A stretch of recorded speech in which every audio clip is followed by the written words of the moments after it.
teve momentos que eu fiquei: "Aonde que o Senhor tá em tudo isso?", né. Aonde? Eu acredito, eu creio em ti, eu te sirvo, eu te adoro, eu tento fazer tudo certo, mas aonde o Senhor tá em tudo isso? Nova. E aí, na verdade foi um médico dessa vez. Nos 2 primeiros foi o médico, nos 2 primeiros foi o foi todos os médicos, só na última agora que foi uma médica. Voltei, procurei um médico novo, Uhum. ele me acompanhou, aí engravidei pela terceira vez. Eu achei que eu estava bem emocionalmente, bem É. tudo. Eu achei que estava bem Acompanhamento tudo. É, psicológico, tá tudo certo, orações. tá tudo certo. E aí estava o quê? Em qual ano foi? Foi 2018 para 19, que eu ganhei em 2019. Então eu uhum. eu engravidei em 2018, certo?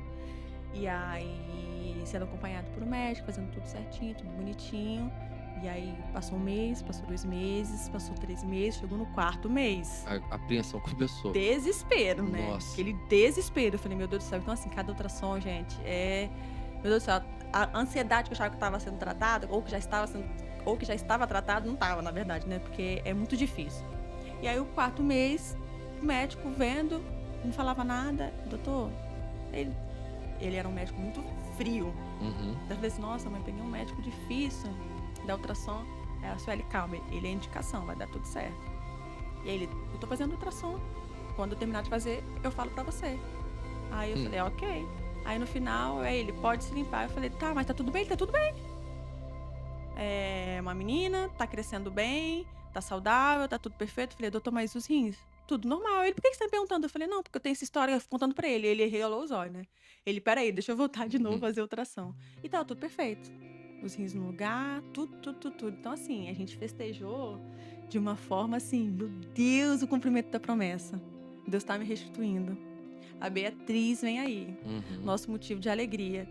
E aí, cada ultrassom era uma atenção, mas era uma vitória. Tava tudo bem, tava tudo perfeito. Ela estava crescendo, saudável, ganhando seu peso, eu também. Nenhuma das gravidezes eu tive problema nenhum de saúde, com pressão, com nada. Foi bem, então, Todas caminhando. elas eu fui super bem, da Beatriz, a minha terceira super bem também. Uhum. Cada ultrassom fazendo tudo direitinho, fazendo o acompanhamento, o médico já sabia dos meus casos, ele estava bem certinho comigo, bem de perto comigo. Fiz chá de bebê, fiz quarto, montei tudo, mala, aquela coisa toda. Estão vivendo o cumprimento da promessa, estamos vivendo a realização de um sonho, Deus está fazendo, Uhum. aquela coisa toda. Aí eu lembro que um dia antes de eu entrar em trabalho de parto, eu fui na consulta com ele colocou o aparelhinho, nós ouvimos o coração dela, já tinha feito a ultrassom na semana, já tinha feito isso, a ultrassom na semana, o peso estava adequado, ele disse: "Olha, você está chegando em 37 semanas, de agora em diante vai ficar em alerta que pode vir, né, que a gente faz 37, a gente fica Uhum. já esperando a qualquer momento". Mulheres que chegam até 40, 41, outras que têm a partir de 37 mesmo. Uhum. Aí, de madrugada, eu senti uma dor muito forte, uma dor. Eu achei que era gases, eu achei que era alguma coisa. Aí eu gritei: "Ah!". Aí passou, sabe, foi uma dor, foi uma pontada e E passou. passou. Coisa de 2 minutos. Não, acho que nem isso, foi 1 minuto. Aí depois eu tive outra dor, no mesmo instante. Uhum. Gritei e parou. Acabou, não tive mais nada, não tive sangramento, não tive nada, nada, nada, nada. No dia seguinte, acordei e já começando a ter as contrações. Aí eu, tipo: "Gente, a Beatriz vai nascer, a Beatriz vai nascer", aquela alegria, ao mesmo tempo que é aquela agitação, aquela correria, mas estava todo mundo muito alegre, todo mundo feliz. E eu lembro meu pai falou bem assim: "Sueli, vamos para o hospital". Eu falei: "Pai", que a gente era a minha terceira gravidez também, né. E a gente sabe que não, quando a gente entra em trabalho de parto, a minha placenta não tinha nem, a minha bolsa não tinha nem rompido, na verdade eu não tive bolsa rompida em nenhuma gestação. Uhum. Então, só estava tendo contração e estava já, tipo, de 10 em 10, já estava diminuindo o ritmo dela. Pensei: "A gente tem tempo pra neném nascer, né, a gente estuda pra isso, eu já tive outras gravidezes". E aí eu falei assim: "Não, eu vou fazer tudo que eu sempre sonhei, eu vou fazer meu cabelo, eu vou fazer maquiagem, eu quero ir bem bonita, né". E eu fiquei ali durante o dia. Aí no final do dia nós fomos, foi na maternidade da Unimed, e eu não paguei pelo parto, nenhum deles eu paguei, na verdade. Aí cheguei lá, eu lembro que uma conhecida falou bem assim: "Olha, ora pra você não ter com médico fulano de tal, porque esse médico fulano de tal, ele só faz cesárea". E, tipo, já tinha tido 2 cesáreas e eu ainda sonhava com parto normal, que é muito difícil. ela ora pra ter outro médico, menos esse. Nossa, Ele é cesarista. já chegou com uma bomba pra você. E aí eu cheguei lá, quem tava lá de plantão? Você não queria Esse ficar médico. nervosa, acabou ficando. Esse médico tava lá. Mas assim, eu louvo a Deus pela vida dele, tá? Hoje ele não se encontra mais, ele veio a falecer na pandemia, no Covid, né? Ele contraiu e faleceu, mas ele foi um anjo. O médico que a pessoa falou pra mim orar, pra que ele não estivesse ali, que bom que eu não orei, porque eu nem pensei nisso. E aí eu fiquei ali esperando ser atendida. Eu lembro que eu não tava sentindo ela durante o dia, mas eu pensei assim, ela tá grandona, então muito grande na barriga, não consegue se movimentar muito, mas tá tudo bem. Um dia antes eu tinha visto ela, ouvido o coração dela e tudo mais, então tá tudo bem. E eu lembro que eu sentada ali, eu tava esperando, sei lá, 1 hora, a pronto-socorro tava esperando 1 hora. E aí eu lembro que eu senti o movimento da minha barriga. Aí eu falei assim, ei, minha filha, você tá aí, daqui a pouco a gente vai se conhecer. Eu senti ela se mexer, minha barriga se mexeu. Eu não tô doida, eu tenho certeza disso. E aí eu entrei, eu e meu esposo, aí é natural, quando você vai ter um bebê mesmo, você faz exames, pra depois você já ser encaminhada, eles preparar o quarto, né, no caso a sala de cirurgia e tudo mais. Certo. Aí ele foi, colocou o aparelho na minha barriga e coloca o aparelho, e vai pra lá, e vai pra cá, e vai pra lá, e não fala nada. E a apreensão começou. Aí eu olhei pra cara do William e falei, alguma coisa tá acontecendo. Aí o William, não tá não, falei, alguma coisa tá acontecendo, William. Ele, Sueli, tá tudo bem. O médico, não, eu tô com dificuldade de ouvir o coração, mas eu acho que ela tá de costas. Então, mas ela tá aqui, talvez ela tá dormindo. Aí ele, acorda, Beatriz. Aí ele perguntava o nome, né? Falei que era Beatriz. Ele, acorda, Beatriz, acorda. E aí, tentando achar. Aí tinha hora que vinha algum barulho de batimentos. Só que ele não me falou. Depois que ele falou que era do cordão umbilical, que ainda passava alguma coisa ali do cordão umbilical, né? Mas que não era do coração. Aí ele falou assim, olha... Aí pediu um outro aparelho. Assim, dá outro aparelho, que meu aparelho aqui tá ruim. Então eu vi que ele tava tentando, vi que ele tava sendo bem humano, assim, sabe? Ele não chegou, olha, não tem batimento cardíaco e tudo mais. E ficamos ali uns 30 minutos tentando, assim, 30, 40 minutos. Eu já tava desesperada. Alguma coisa tá de errado, alguma coisa tá de errado, alguma coisa tá de errado. Minha mãe lá fora, meu pai lá fora, meu irmão lá fora. Tava todo mundo, a família inteira lá fora esperando. Tava todo mundo muito feliz. E aí, o outro aparelho também não estava funcionando. Ele falou assim, eu vou te pedir uma ultrassom. Ali não tem erro, a gente vai achar o batimento dela. E daqui a pouco você vai conhecer sua filha. Aí entrou um médico da ultrassom frio. Ele botou o aparelho, ele só botou, ele falou assim, não tem batimentos cardíacos, ela tá morta. Que isso? Aí eu lembro que eu falava bem assim, Deus, na minha cabeça, que tipo de oração eu tenho que fazer para ressuscitar? Porque a gente estuda e aprende que existe orações para tudo isso. A gente vê milagres na Bíblia que foi através de oração, né? E eu comecei a cantar um louvor, ressuscita. E começava a cantar louvor, gritava na sala. Começava a gritar. E eu achava que aquilo dali ia trazer minha filha, que algum tipo de oração que eu fizesse ia trazer, ia ressuscitar ela. E meu marido chorando. Minha mãe, o que tá acontecendo? Aí meu marido não conseguia falar para ela. Ela, o que tá acontecendo? O que tá acontecendo? Aí eu só lembro dela sair chorando com a mão na cabeça. Meu pai também, aquela coisa toda. Eu lembro do rostinho do meu pai. Porque meu pai, ele... Nessas horas não. Meu pai é o mais silencioso da nossa família, assim, sabe? Então, ver o olhar dele, ver a cara dele, tipo, não tô acreditando que tá acontecendo isso de novo com você, com a gente. E eu fiquei ali naquela sala de ultrassom chorando. Mas eu pensava assim, se a gente fizer a cirurgia agora, quem sabe consegue, sei lá, ressuscitar ela. Claro. Né? Ela tava viva até agora, porque eu senti ela se mexer. E você falava assim, não foi ela, foi um impulso, foi coisas que acontecem quando qualquer ser humano mesmo vem a falecer, ainda tem um pouco do nervinho ali, que dá aquele movimento, diz ele. Eu até falava assim, mas e que sentimentos que você ouviu? E ele falava, não, é do cordão umbilical, possivelmente, mas eu não sabia dizer em que momento que ela veio a falecer. Eu hoje, Sueli, acredito que foi aquela dor que eu tive. Porque... Talvez se você tivesse ido ao médico naquele momento... Mas foi uma dor de... Mas é um tal de si. São muitos cis.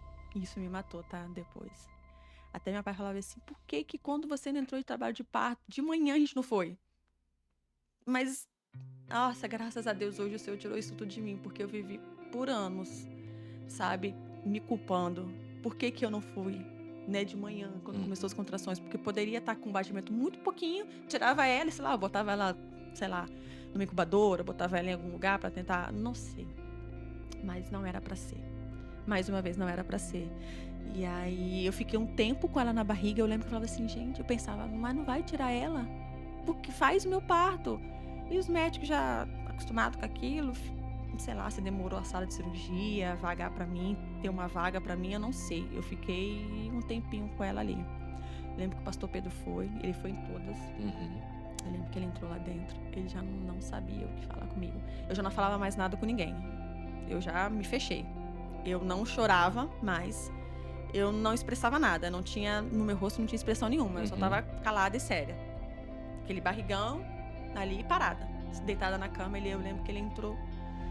E aí ele chorava, botava a mão na minha barriga e gritava. Ele sacudia minha barriga, sacudia. E ele gritava, e ele orava, e ele chamava por ela. E eu parada assim, ó. Como se ele nem estivesse ali. Eu não sei, acho que eu tava... Eu congelei no tempo, assim, sabe? Eu não passava nada na minha cabeça, acho que naquele momento ali. E aí eu fui pra sala de cirurgia, eu lembro que eu falei bem assim, vocês podem me sedar? Você não queria mais ver, né? Não, eu lembro não, eles costumam dizer que a mulher na cesárea não dá sedação, né? Tem que estar acordada. Eles falaram assim, no seu caso a gente vai. Aí eu lembro que eu não vi nada, tava bem dopada, minha mãe entrou comigo, meu marido não quis entrar. Aí então eu pari um bebê morto, que isso também é louco, né? Eu tenho a experiência de gerar 2 meninas vivas. Agora, você gerar um bebê morto e eu ficar ali por horas com o neném morto dentro de mim é uma sensação estranha também. Então, eu parei a Beatriz, né? Eu gerei ela. Ela já não tinha vida. Não lembro dela. Não lembro. No mesmo tempo que eu não sinto culpa por isso, eu sinto uma saudade do que eu não vivi, assim, sabe? De querer... Bate um arrependimento. Não é arrependimento, mas eu queria ter uma lembrança. De Do todas rosto, elas, do todas rostinho. elas. Eu não consigo ter, assim. Hoje eu entendo que talvez seja um cuidado de Deus, não sei. Para cada um, Deus tem um jeito, né? Para cada um. Tem mulheres que fez enterro, que pegou, que abraçou, que fez tudo. Que participaram de todo o processo. E a psicologia diz que precisa disso tudo. Mas isso não foi algo que me prejudicou. Eu só sinto uma saudade do que eu não vivi, sabe? Mas não sinto culpa. Não sinto de verdade. E aí ela já nasceu assim, morta. A mamãe falou bem assim que eu falei algumas coisas pra ela. Eu tava dopada, eu não tava completamente dormindo, mas eu não lembro. E minha mãe falou assim, olha, todo mundo chorou, foi muito bonito. Você falou que é como se eu estivesse conversando com Deus. Tipo, Deus, por que você não me deu? Eu ia amar tanto ela, né? Eu ia cuidar tanto dela. E aí ela veio a falecer. Fui pro quarto, normal, meu marido comigo, minha família fez tudo que, né? Como sempre, meus pais com a gente. Eu falo com eles que eles pagam lá o local, Paz Eterna. Eu falo que eu que usei muito mais do que qualquer pessoa da família, meu Deus do céu. E a gente não espera por isso, né? Uma menina nova, jamais, né? recém-casada, enterrar 3 filhos. Nunca na minha cabeça passou isso. Nunca, nem nos meus piores pesadelos. Nunca imaginei. Eu com 22, enterrar e depois continuar A vida nos enterrando ensina, ainda. né, o correto da vida, como Sim. a gente escuta, ouve falar muito, são os filhos enterrarem os pais, Sim. não os pais enterrarem os seus Os filhos. filhos ter vida longa, né? Mas não foi a vontade de Deus. Hoje eu entendo que o Senhor me fez gerar para o céu. Isso é um privilégio. Não estou sendo hipócrita de dizer que eu não sofri, porque eu estou aqui para dizer o quanto difícil foi. Imagino. O quanto, tudo que eu passei, o processo, ele esmaga. O processo, ele, não sei, te leva para um lugar muito solitário, muito sozinha, aonde você desacredita até de você, de quem você é em Deus, de Deus também. Não vou dizer que minha fé não foi abalada, teve momentos que eu não acreditava. Eu sempre tive um amor muito grande por Deus. Eu sempre soube que eu não conseguiria sem Ele. Mas teve momentos que eu fiquei, aonde que o Senhor está em tudo isso, né? Aonde? Eu acredito, eu creio em Ti, eu te sirvo, eu te adoro, eu tento fazer tudo certo. Mas aonde o Senhor está em tudo isso? Mas Ele sempre esteve no lugar dele, né? Talvez eu não conseguia ouvir porque eram tantas vozes ecoando dentro de mim e a dele estava abafada, mas ele estava ali o tempo todo. Eu sei Quanto porque... tempo, Sueli, que você demorou para entender isso que você está me dizendo agora? Eu conseguia entender em todas elas. Uhum. Só que... Após a terceira gestação, a terceira perda, né? Eu conseguia compreender isso. Eu falava com Deus, eu te amo mais do que tudo na minha vida, mas é muito difícil. É muito difícil eu sentar e dizer assim, amém, amém. A vontade do céu é boa, perfeita e agradável. Não, antes disso vinha todo o desespero, tudo por quê de novo? Por quê? Mas eu, meu esposo, estávamos, de alguma forma, mais forte. Embora essa força não nos impediu de sofrer tudo que nós sofremos. E foi onde eu falei com ele assim, agora chega. Não tem como mais eu enterrar nenhum filho. Eu tô cansada, meu corpo não aguenta. Meu espírito não aguenta, minha alma não aguenta, nada em mim aguenta. Eu falei, se eu engravidar de novo, eu morro. Eu falei, eu não aguento. Eu não aguento. E aí ele falou assim, tá tudo bem, eu tô com você. Aí foi onde eu falei com ele, se quiser viver sua vida, né, procurar outra mulher que te dê filhos, eu não posso te dar filhos. Então a gente já chegou até a ter esse tipo de assunto, de conversa. Ele falava, não, eu tô com você pra tudo, tô com você até o fim. E aí volto pra psicóloga, ajuda, a família sempre por perto, todo mundo ali comigo. Eu lembro que eu voltei pra casa, o quarto tava fechado, minha mãe falou assim, Sueli, eu não consegui dessa vez. Que eu sempre chegava, tava tudo limpo. O quarto tava vazio. Ela falou assim, eu não consegui dessa vez. O quarto não tinha porta. Ela falou assim, eu coloquei uma porta, comprei uma chave e ela tá fechada. Quando você quiser, você abre e você vai ter esse momento. Até nas fotos que eu te mandei, tá lá, depois de um ano. Depois de um ano. Depois de um ano. Ficou um ano fechado. Ficou um ano fechado.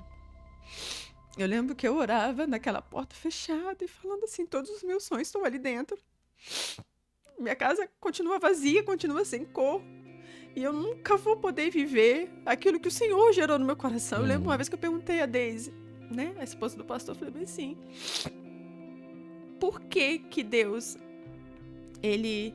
como eu vou saber se algo vem de Deus ou não? Porque como eu vou saber se eu tenho que continuar ou não? Como eu vou saber se gerar um filho é uma vontade de Deus ou não? E ela olhou pra mim e falou assim, eu não sei te responder.